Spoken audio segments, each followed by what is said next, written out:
वृश्चिक राशि का मन इस समय पर डंपस्टर फायर की तरह हो गया है, यानी कि कुछ भी कहीं से भी हो रहा है। आपके मन में इतनी सारी आपके मन में इतनी सारी बातें एक साथ चल रही हैं कि किसी भी व्यक्ति का मैनेज कर पाना जेन्युइनली बहुत मुश्किल है। But don't worry, today I have one tip for you जिसके थ्रू आप इस पूरे मेस को बहुत आसानी से हैंडल कर सकते हैं। आप लोगों के चौथे घर में इस समय पर 5 ग्रह एक साथ बैठे हुए हैं। तो यहाँ पर मंगल है, शुक्र है, बुध है, राहु है और साथ में सूर्य भी हैं। तो जब 5 ग्रह एक साथ बैठेंगे आपके 4th हाउस में, तो डेफिनेटली आप लोगों के मन के ऊपर उसका बहुत ज्यादा असर देखने को मिलेगा। आप लोग अगर खासतौर पे इंडिया के बाहर रहते हैं, फिर तो आपको ऐसा लगेगा कि आपके घर में पता नहीं क्या मुसीबत चल रही है। आपका सारा का सारा ध्यान अपने घर में ही रहेगा कि ओ, भाभी ने लड़ाई कर ली, मम्मी का क्या होगा, पापा बड़े परेशान हैं, ब्ला ब्ला ब्ला। इस तरह की चीजें आपको बहुत ज्यादा दिमाग में चलती रहेंगी। तो घर से दूर रहते हो, खासतौर पे अगर आप एनआरआई हैं, तो ये आपको डेफिनेटली महसूस होगा। उसके साथ साथ में आपका खुद का मन इस समय पर विचारों से भरा हुआ है, और वो कोई एक तरह के विचार नहीं है, वो अलग अलग प्रकार के विचार हैं। तो एक तरफ से आपको ध्यान आता है कि भाई मुझे ये बिजनेस शुरू करना था, चलो कर लेते हैं। फिर आपको याद आता है कि नहीं यार, मैं पॉडकास्ट लगा लेता हूँ। फिर आपको लगता है कि मैं ट्रैवल व्लॉगर बन जाता हूँ। तो तरह तरह की चीजें आपके दिमाग में घूमे जा रही हैं, because of it you're in trouble. इसके अलावा आप लोगों को ऐसा भी महसूस हो रहा है कि कहीं ना कहीं जिंदगी आपके हाथ से फिसलती जा रही है, and now you don't have a lot of time to manage it. ऐसा लगने लगा है कि अगर मैंने अभी ये सब नहीं किया ना, तो कुछ खराब हो जाएगा।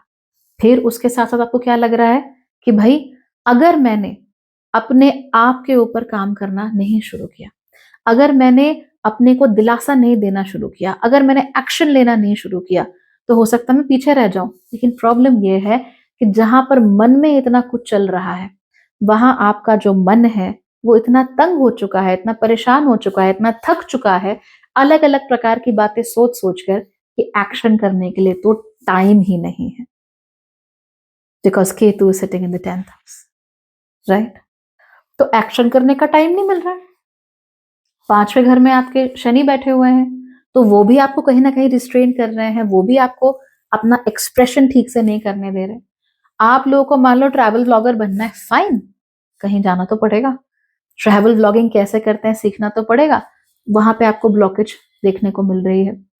हमेशा ऐसा लग रहा है कि कोई ना कोई चीज ऐसी है जो कि आपको अपने पूरे पोटेंशियल तक पहुंचने से रोक रही है। और इस बात की वजह से आपके मन में अब गुस्सा भी उभर रहा है, रिजेंटमेंट भी उभर रही है। मैंने कहा यार, अपना टाइम उस लड़की पे वेस्ट कर दिया, वो लड़का मेरी जिंदगी के 2 साल खा गया, ये कैसी दोस्त है, ये कैसी दोस्त है। इस तरह की बातें।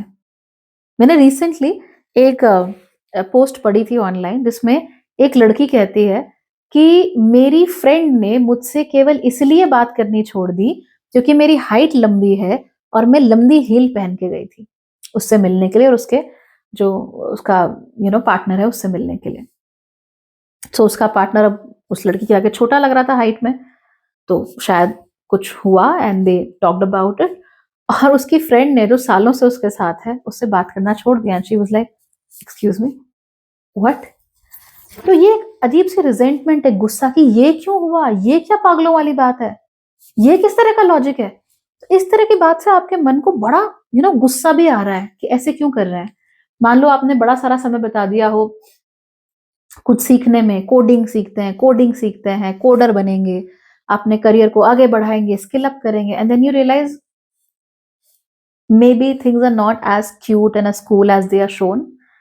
तो अब आपको और गुस्सा आ रहा है और आपको बहुत रिजेंटमेंट फील हो रही है कि मैंने क्यों अपना समय वहां पर दिया, क्यों ऐसा किया। तो देखिए, क्योंकि इस समय और माहौल ही रिजेंटमेंट का है, माहौल ही ऐसा परेशानी भरा है, इसलिए सर्टेनली आपको महसूस हो सकता है that you did not do well. लेकिन कुछ चीजें ऐसी जरूर होंगी जो वाकई वैल्यूएबल रही होंगी, कुछ चीजें ऐसी जरूर होंगी जो आपके लिए वैल्यूएबल कुछ अर्थ लेकर आई होंगी, उन्होंने आपकी दिशा को, आपकी दशा को बदला होगा। तो उन चीजों के लिए रिजेंटमेंट मत फील करो। कई बार हम लोगों को किसी चीज की वैल्यू समझने में बड़ा समय लग जाता है। जैसे कि आपको किसी ने एडवाइस दी, मान लो मैंने एडवाइस दी कि ऐसा करो, आपका तो मन नहीं है, आपको नहीं सुनना, आप लगता है ये कैसी बातें कर रही है, इससे क्या पता मेरी लाइफ में क्या चल रहा है, इसको नहीं मालूम, मुझे मालूम, right? She is wrong. Fine. But 2 साल बाद, 1 साल बाद, 6 महीने बाद आपको रियलाइज होगा, no I was not wrong. Actually मैंने रिसेंटली ऐसा एक कमेंट भी पढ़ा था। एक लड़की का कमेंट आया था कि आपने कुछ समय पहले फलानी राशि के बारे में ये बोला था और उस समय मैंने आपसे कहा था कि ऐसा कुछ नहीं है, बट अभी वैसा ही हुआ 6 महीने बाद। So I was like, yeah, of course.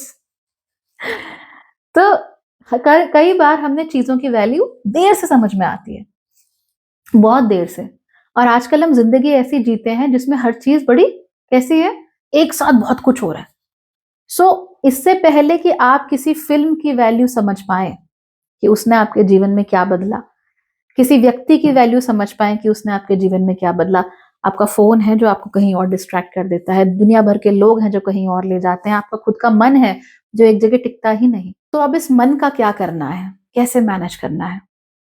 Well, the idea right now is कि आप लोगों को खुद भी नहीं पता कि आपके दिमाग में एक दिन में कितने थॉट्स आते हैं। Thousands of thoughts are going on in your mind, और हर कोई थॉट वैल्यू वाला भी नहीं होता कि आपको उसको अपना समय देना है या उस पर ध्यान देना है, पर थॉट्स दुनिया भर के आते हैं। So I want you to do this one thing. आप लोग एक नोटबुक ले लीजिए, सुंदर सी, प्यारी सी, जैसे भी आपको अच्छा लगे। Just get one notebook. It should be small enough, easy to carry. B5 size जो होता है usually is a very good size, तो आप वो साइज रखो नोटबुक का। Carry it everywhere with you, literally. और वो जो नोटबुक है ना, आपके दिमाग में जो भी विचार आता है, कुछ भी आप उस नोटबुक में लिख दो। फोन पे नहीं करना, नोटबुक में करना है। That's more critical. We have to engage your mercury as much as possible. So engage your mercury. तो मेरे दिमाग में विचार आया, यार कॉफी पीनी है, ऑल राइट, लिखो कॉफी पीनी है। फिर उसके बाद अभी विचार आया, यार अकेले कॉफी अच्छी नहीं, क्रोसॉन भी खाना है, लिखो। जो दिमाग में आता है लिखो। कहीं पर कूड़े का ढेर दिखा, अरे यार इस देश का कुछ नहीं हो सकता, ऑल राइट, लिखो लिखो। एग्जैक्ट जो चीज आपके दिमाग में आई है लिखो उसको। बच्चे को फलाने स्कूल में भेजना है, ये वाला म्यूचुअल फंड सही है, anything and everything that crosses your brain, just right it down.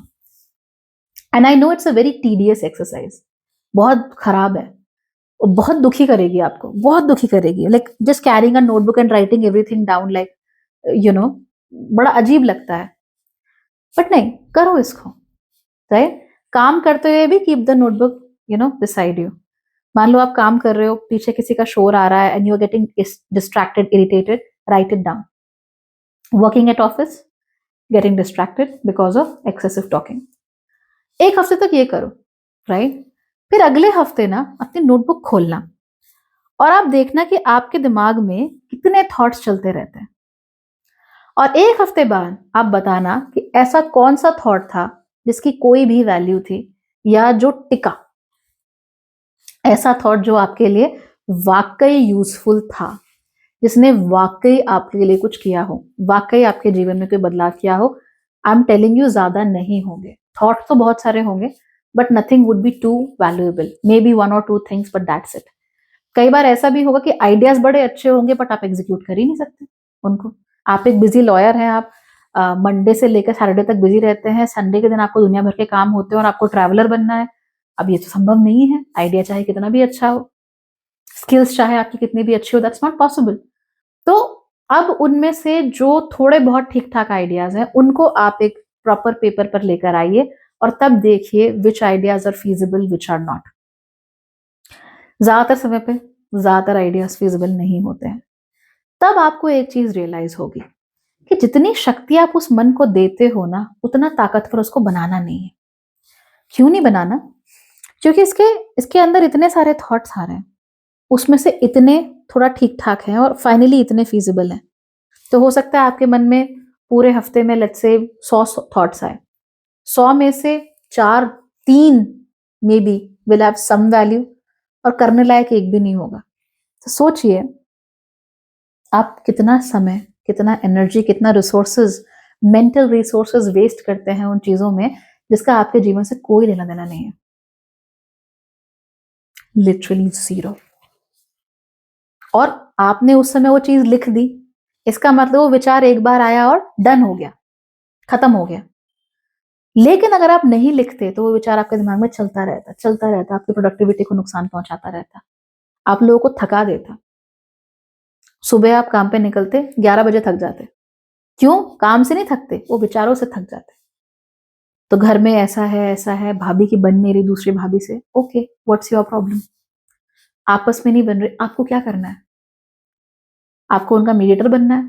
Are you in a position to do that? No, right? Get back to work.